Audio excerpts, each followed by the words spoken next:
আসসালামু আলাইকুম। কেমন আছেন সবাই? আলহামদুলিল্লাহ আমি ভালো আছি।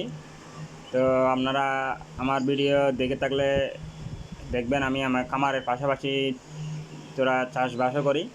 তো আমি প্রতি বছর শীতকালে এই মিষ্টি আলুটা করি, কারণ আমার জন্য এটা বেশি লাভজনক মনে হয়।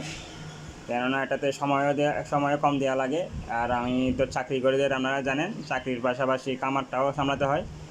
তো খামার ছোটো বিধায় ঘরের পাশে জমি আছে বড়, তাই প্রতি বছরই করি মিষ্টি আলুটা। আপনারা ভিডিওটা দেখলে আমার আগের ভিডিওটা দেখলে দেখবেন আমি মিষ্টি আলু বাদে অন্য কিছু সহজ করতে চাই না, কারণ এটাতে সময় কম লাগে, আপনার সময় কম দিতে হয়।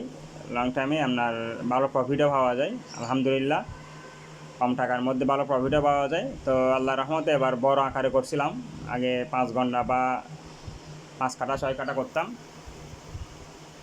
এখন একেবারে প্রায় 20 কাঠার কাছাকাছি করলাম। তো আলহামদুলিল্লাহ ভালো প্রফিট পাইছি। তো সবাই দোয়া করেন আমার জন্য। আসসালামু আলাইকুম।